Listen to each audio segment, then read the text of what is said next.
بسم الله والحمد لله والصلاة والسلام على رسول الله وعلى آله وصحبه ومن والاه، أما بعد. قال المؤلف رحمه الله تعالى: بعثه الله هنا تفضلنا صح؟ قال: بعثه الله بالنذارة عن الشرك ويدعو إلى التوحيد، والدليل قوله تعالى: يا أيها المدثر قم فأنذر وربك فكبر وثيابك فطهر والرجز فاهجر ولا تمنن تستكثر ولربك فاصبر. ومعنى قم فأنذر ينذر عن الشرك ويدعو إلى التوحيد، وربك فكبر يعظمه بالتوحيد، وثيابك فطهر أي طهر أعمالك عن الشرك، والرجز فاهجر الرجز الأصنام وهجرها تركها والبراءة منها وأهلها. فذكر المؤلف رحمه الله تعالى بماذا بعث النبي صلى الله عليه وسلم وما هي أساس دعوته. قال: بعث النذارة عن الشرك ويدعو إلى التوحيد، هذا هو أساس الدعوة وأساس دعوة جميع المرسلين وأصل دعوة جميع المرسلين. ولقد بعثنا في كل أمة رسولا أن اعبدوا الله واجتنبوا الطاغوت، فأساس الدعوة هو التوحيد. فقال: والدليل، وهذا كعادة المؤلف رحمه الله تعالى أن يذكر الدليل على قوله. قال: بعث الله بالنذارة عن الشرك ويدعو إلى التوحيد. ما هو الدليل؟ قال: قوله تعالى: يا أيها المدثر، هذا نداء من الله عز وجل للنبي صلى الله عليه وسلم. قم هنا البعث، أي أن الله أرسله هنا الرسالة، كما تقدم معنا نبئ بيقرأ وأرسل بالمدثر، أي بصورة المدثر بداية. قم فأنذر أي شمر عن ساعد الجد، وقم بالدعوة والنذارة. النذارة فأنذر أي ينذر عن الشرك، ينذر عن الشرك، وأنذر عشيرتك الأقربين. فلما أنزلت عليه هذه الصورة كما تقدم معنا، صعد النبي صلى الله عليه وسلم على الصفا ونادى فعم في قريش وخص، ثم قال: أنا لكم نذير بين يدي عذاب شديد، أو إلى غير ذلك بما قاله النبي صلى الله عليه وسلم. قال: وربك فكبر، أي كما قال المؤلف رحمه الله تعالى يعظمه بالتوحيد، يعظمه بالتوحيد، أن تعبد الله عز وجل وتوحده، توحد الله عز وجل. وثيابك فطهر، ثياب كما ذكر المؤلف أعمال، ثياب هي جيء بها عن الأعمال، مراد بها الأعمال. طهر أعمالك، طهر أعمالك عن الذنوب والمعاصي، فلا تأتي بالذنوب والمعاصي، ومن أعظم الذنوب الشرك، فيطهر الأعمال من الشرك. هذا أمر للنبي صلى الله عليه وسلم، وهو أمر لأمة جمعة أن طهر أعمالنا.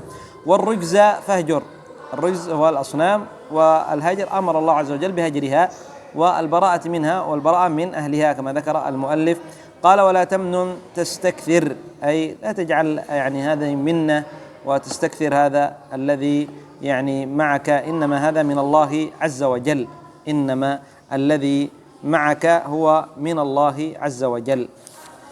ولربك فاصبر، أي اصبر على الأذية التي ستلقاها في هذا الطريق، طريق الدعوة إلى الله عز وجل. قال: أخذ على هذا 10 سنين يدعو إلى التوحيد، أي النبي صلى الله عليه وسلم، وهذا أيضا مما يدل على عظيم وأهمية التوحيد، على عظيم وأهمية التوحيد. فالنبي صلى الله عليه وسلم مكث في مكة في بداية دعوته 10 سنين يدعو إلى التوحيد، لم يؤمر بشيء غير التوحيد، بل كل هذه 10 وهو يقول فيها: قولوا لا إله إلا الله تفلحوا واعبدوا الله وحده لا تدعوا مع الله إلها آخر. يدعو إلى التوحيد ويحذر من الشرك. قال: أخذ على هذا 10 سنين يدعو إلى التوحيد. وبعد 10 عرج به إلى السماء وفرضت عليه الصلوات ال5، وصلى في مكة 3 سنين. بعد 10 كما مر معنا في مسألة الإسراء والمعراج، أسري بالنبي صلى الله عليه وسلم. فدليل قول الله عز وجل: سبحان الذي أسرى بعبده ليلا من المسجد الحرام إلى المسجد الأقصى. أسري بالنبي صلى الله عليه وسلم من المسجد الحرام إلى المسجد الأقصى، ثم عرج به إلى السماء، فأسري فوق دابة تسمى البراق، وكان تضع حافرة عندما انتهى نظرها، وكان هذا في اليقظة، والنبي صلى الله عليه وسلم يعني ليس في المنام، والنبي صلى الله عليه وسلم يقظان ليس بنائم، وكان بجسده وروحه، ليس بروحه فقط وإنما بجسده وروحه عليه الصلاة والسلام. أسري به إلى بيت المقدس فوق الدابة هذه تسمى البراق، ثم صعد به، عرج به إلى السماء السابعة، إلى ما فوق السماء السابعة. والدليل على المعراج قول الله عز وجل في سورة النجم: ما ضل صاحبكم وما غوى، ما ينطق عن الهوى إن هو إلا وحي يوحى علمه شديد القوى ذو مرة في السوى، إلى أن قال: ولقد رأى من آيات ربه الكبرى. فكان جبريل مع النبي صلى الله عليه وسلم عندما عرج به إلى السماء، يعني طرق جبريل عليه السلام يعني باب السماء السابعة، فقالوا: من؟ قال جبريل. قالوا: معك. قال: محمد. قالوا: وقد بعث إليه؟ قال: نعم. فتح له يعني باب السماء الأولى، فوجد فيها آدم، ثم السماء الثانية، ثم السماء الثالثة، إلى السماء السابعة، ثم بلغ سدرة المنتهى عليه الصلاة والسلام. ولم يبلغ أحد إلى هذا المكان المرتفع غير النبي صلى الله عليه وسلم، حتى جبريل لم يصل إلى هذا، وإنما توقف في مكان، ثم صعد النبي صلى الله عليه وسلم إلى أعلى منه، ليدل على فضله عليه الصلاة والسلام. فصدق هذا المؤمنون ورده الكافرون، وتردد فيه البعض، أي في تصديق النبي صلى الله عليه وسلم فيما حصل له في الإسراء والمعراج، ويعني في هذا، في يعني الإسراء والمعراج فرضت عليه الصلوات الخمس وهو في السماء السابعة، وهذا فيه فضيلة الصلاة، أن لم تفرض فريضة غير الصلاة في السماء العليا، فوق السماء، فالصلوات السبع فرضت والنبي صلى الله عليه وسلم فوق السماء السابعة. هذا يدل على عظيم يعني أجر الصلاة وعلى عظيم فضل الصلاة. فرضت في هذه الليلة، وبقي في مكة بعد ذلك 3 سنين، كما هو الصحيح أن الإسراء والمعراج كان في السنة يعني 11، وصلى النبي صلى الله عليه وسلم 11 و12 و13، ثم هاجر النبي صلى الله عليه وسلم إلى المدينة، صلى في مكة 3 سنين، يعني مع التوحيد والصلاة فرضت الصلاة في مكة. قال: وبعدها أمر بالهجرة إلى المدينة كما تقدم معنا، عندما آذاه المشركون وهموا أن يقتلوا النبي صلى الله عليه وسلم، أذن الله عز وجل له بالهجرة وأمره بالهجرة. قال: والهجرة هي الانتقال من بلد الشرك إلى بلد الإسلام. هذا تعريف يعني الهجرة، انتقال من بلد الشرك أي بلد الكفر إلى بلد الإسلام. وبلد الكفر يعني ضابطها وتعريفها كما عرفه يعني العلماء هي الذي تقام فيه شعائر الكفر على وجه عام وشامل، على وجه عام يعني تقام فيه على وجه عام في الدولة كامل، يعني الكنائس ليس مثل الإندونيسية على وجه عام تقام فيه شعائر الإسلام، دولة مسلمة يعني تقام في يعني الأذان والصلوات يعني بشكل عام، توجد كنائس وتوجد معابد اليهود، لكن هذا يعني شيء قليل أمام المساجد وأمام يعني عامة ماذا يعني يظهر شعائر الإسلام. أما بلد الكفر هي تظهر فيها شعائر الإسلام، يعني الكنائس تدق النقوش، هذا يعني حقها الجرس، والمعابد ظاهرها شعائر الكفر.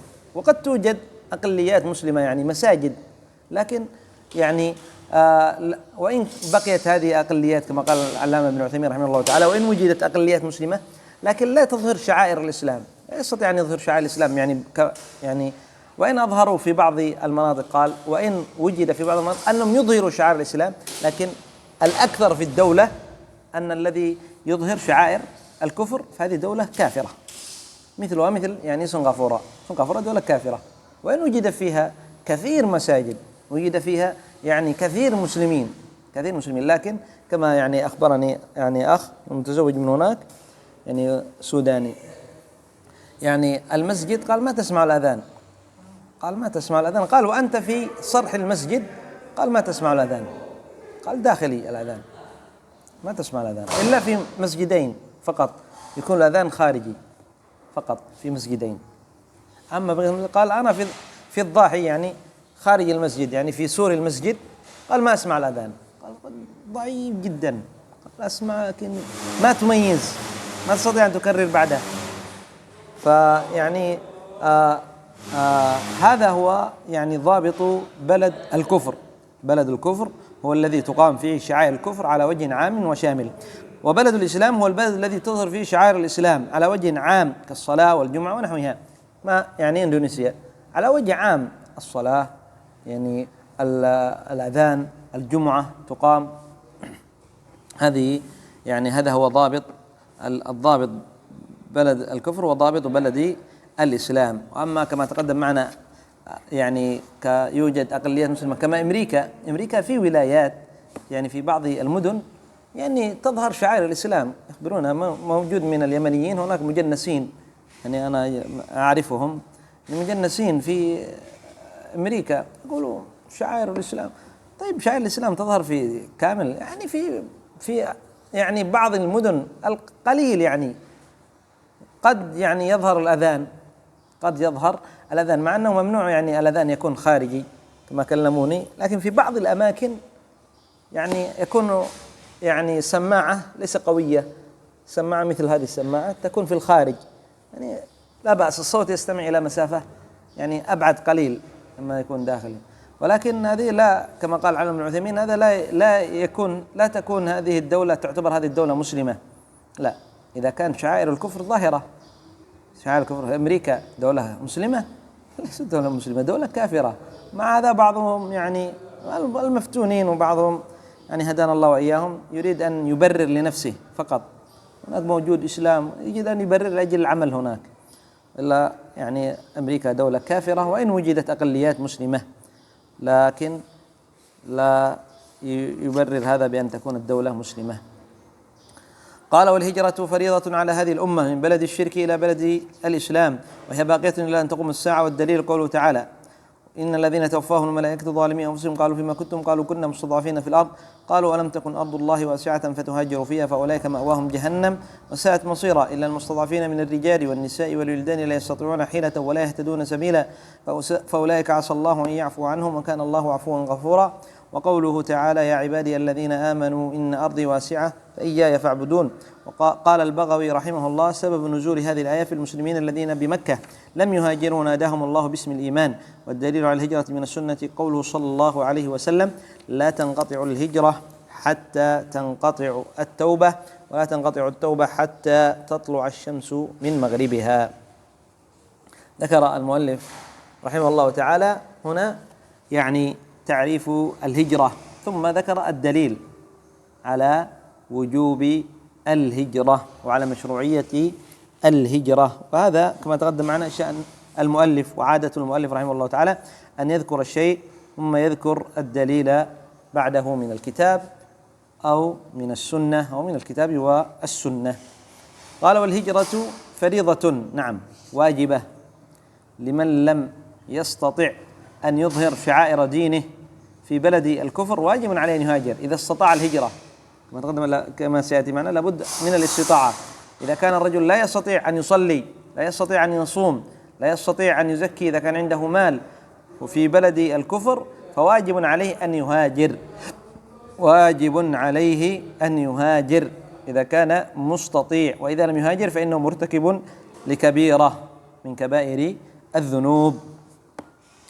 قال وهي فريضة على هذه الأمة من بلد الشرك إلى بلد الإسلام، نعم باقية، بلد الشرك إلى بلد الإسلام. قال وهي باقية إلى أن تقوم الساعة، الهجرة باقية إلى أن تقوم الساعة كما سيذكر الدليل يعني معنا. لا تنقطع الهجرة حتى تنقطع التوبة ولا تنقطع التوبة حتى تطلع الشمس من مغربها. وما جاء عن النبي صلى الله عليه وسلم أنه قال في حديث عائشة لا هجرة بعد الفتح ولكن جهاد ونية، ليس معنى لا هجرة يعني الهجرة العامة، لا، وإنما معناه لا هجرة إلى النبي صلى الله عليه وسلم من مكة إلى المدينة، خلاص، لأن مكة أصبحت دار إسلام. كان أولا مكة دار كفر، كان واجب على المسلمين أن يهاجروا من مكة إلى المدينة. فلما فتحت مكة صارت بلاد إسلام ما أحد يهاجر. الهجرة هي من أين؟ من بلد الشرك إلى بلد الإسلام. وذكر يعني العلماء أن يعني يعني أنواع الهجرة، ذكر بعض العلماء أنواع 6، ما ذكر 6 أنواع. الهجرة هذه من بلد الشرك إلى بلد الإسلام. الهجرة الثانية من بلد البدع إلى بلد السنة. بلد البدع بلاد يعني منتشرة فيها البدع، ظاهرة فيها البدع، والرجل لا يستطيع أن يقيم السنة فيها، فواجب عليه أن يهاجر. استطاع أن يهاجر من هذه البلاد إلى بلد يعني، وبلد أيضا كثر فيها المعاصي، ظاهرة المعاصي، فيهاجر، لأن الله عز وجل يقول في كتابه الكريم: وإذا رأيت الذين يخوضون في آياتنا فأعرض عنهم حتى يخوضوا في حديث غيره. إذا رأيت يعني المعاصي الناس يخوضون فيها وكثرة المعاصي وأنت تستطيع أن تهاجر، فيعني تهاجر إلى بلد قل فيها المعاصي. لا يقول لا يوجد فيها المعاصي، إنما يوجد المعاصي، لا يمكن أن لا توجد، كل من آدم خطاء، لكن يقل فيها المعاصي. أما هذه المعاصي والكبائر يعني ظاهرة، فيهاجر. هذا يعني الهجرة الثالثة، الهجرة من بلد الشرك الأولى، الهجرة من بلد البدع، الهجرة من بلد المعاصي، الهجرة من بلد المعاصي. هذه 3، هذه يعني ذكرنا 3. ويعني فهذا الذي يعني يجب على العبد إذا وجد في بلاد أنه لا يستطيع أن يقيم إسلامه ولا يستطيع أن يظهر السنة ولا يستطيع، كان هذه البلاد فيها الظلم والمعاصي، وهو يستطيع أن يهاجر وينتقل إلى بلد أفضل، فلا يعني واجب عليه أن يهاجر. قال: وهي باقية إلى أن تقوم الساعة، أي الهجرة. والدليل قوله تعالى: إن الذين توفاهم الملائكة ظالمي أنفسهم قالوا فيما كنتم. دليل على الهجرة وعلى وجوب الهجرة، لأن الله عز وجل وصفه هنا بأنهم ظالمي أنفسهم، أي فاعلين لكبيرة من الكبائر. قالوا فيما كنتم تسألهم الملائكة فيما كنتم، قالوا كنا مستضعفين في الأرض، يعني كنا مستضعفين لا نستطيع أن نظهر ديننا. قالوا ألم تكن أرض الله واسعة فتهاجروا فيها فأولئك مأواهم جهنم وساءت مصيرا. توعدهم الله بالعذاب. هذا دليل على أنها كبيرة، لا يخرجوا من الإسلام، ليسوا بكفار، من لم يهاجر من بلد الشرك إلى بلد الكفر وبقي على إسلامه، وبقي لكن في بلد الكفر وهو يعني يستطيع أن يهاجر لكن لم يهاجر، فهذا مرتكب لكبيرة، لأن الله توعده بالعذاب. قال: إلا المستضعفين، استثنى الله، من الرجال والنساء والولدان لا يستطيعون حيلة ولا يهتدون سبيلا، فأولئك عسى الله أن يعفو عنهم وكان الله عفوا غفورا. كان الله عفوا غفورا. فغير المستطيع يعني العاجز، الذي المعاق، الذي لا يستطيع أن يمشي مثلا، أو لا يستطيع أن يحمل، أو ما أحد يحمله، أو كبير السن الذي لا يستطيع السفر، أو الصغار الذين، أو النساء المستضعفين من الرجال والنساء، أو الرجل الفقير ما عنده مال يهاجر، هذا مستثنى. فأولئك عسى الله أن يعفو عنهم كان الله عفوا غفورا. فإذا الذي يستطيع أن يهاجر من بلد الشرك إلى بلد الإسلام وبقي في بلد الشرك وهو لا يستطيع أن يظهر شعائر دينه ويخاف على نفسه من الفتنة، فهذا إذا لم يهاجر فهو ظالم لنفسه، مرتكب لكبيرة من كبائر الذنوب. قال: وقوله تعالى: يا عبادي الذين آمنوا إن أرضي واسعة فإياي فاعبدون، أي الهجرة، الأمر أمر الله عز وجل بالهجرة، فإياي أي في أي مكان. قال البغوي رحمه الله تعالى: سبب نزول هذه الآية في المسلمين الذين بمكة لم يهاجروا ناداهم الله باسم الإيمان. شوف: يا عبادي الذين آمنوا إن أرضي واسعة، الذين في مكة ولم يهاجروا وهم يستطيعوا الهجرة، مع ذلك ناداهم الله باسم الإيمان، دل على أنهم ما زالوا يعني مسلمين مؤمنين، لم يخرجوا من الإسلام. لا يكون كافر إذا لم يهاجر، ولا يكون كافر، إنما هو مرتكب لكبيرة. قال: والدليل على الهجرة من السنة لا تنقطع الهجرة حتى تنقطع التوبة، ولا تنقطع التوبة حتى تطلع الشمس من مغربها. دليل على مشروعية الهجرة، دليل على مشروعية الهجرة كما تقدم. إذا كان غير غادر فهو معذور، إذا كان غير غادر فهو معذور. ويعني هنا مسألة يذكرها العلماء: إذا أراد السفر إلى بلاد الكفر، أراد السفر إلى بلاد الكفر، قالوا لابد من 3 أمور. الأمر الأول أن يكون عنده علم يدفع به الشبهات. الشرط الثاني أن يكون عنده دين يدفع به الشهوات. الشرط الثالث أن توجد حاجة لذلك، أي حاجة للسفر إلى بلاد الكفر. أما إذا لم توجد حاجة فلا يجوز له، وإذا لم يكن عنده علم يدفع بالشبهات فلا يجوز له، وإذا لم يكن عنده علم يعني دين يدفع الشهوات فلا يجوز له السفر. قال: فلما استقر بالمدينة أمر ببقية شرائع الإسلام مثل الزكاة والصوم والحج والأذان والجهاد والأمر بالمعروف والنهي عن المنكر وغير ذلك من شرائع الإسلام. نعم، لما استقر بالمدينة أمر ببقية شرائع الإسلام، يعني وأركان الإسلام وفرائض وواجبات الإسلام: الزكاة والصوم والحج والأذان والجهاد، الأمر بالمعروف والنهي عن المنكر والحجاب وغير ذلك من الشرائع. غير ذلك من الشرائع كان يعني الأمر بها في المدينة. أما قبل ذلك فقد كان متفرق للدعوة إلى التوحيد، دعوة إلى التوحيد، كان مشتغلا بدعوة إلى التوحيد، قرص العقيدة في قلب المسلم. قال: أخذ على هذا 10 سنين وتوفي صلى الله عليه وسلم. نعم، مات النبي صلى الله عليه وسلم وعمره 63 سنة، وقد مكث في المدينة كم؟ 10 سنوات. بعد الهجرة مكث النبي صلى الله عليه وسلم 10 سنين في المدينة، وتوفاه الله عز وجل وقد أتم الله به الدين كما سيأتي معنا، سيذكره المؤلف: أكمل الله عز وجل به الدين، فالدين كامل وليس بناقص، ولا يحتاج إلى أن يأتي أحد بشيء في دين الله عز وجل. طيب، نكتفي بهذا القدر إلى هنا. سبحانك اللهم وبحمدك، أشهد أن لا إله إلا أنت، أستغفرك وأتوب إليك.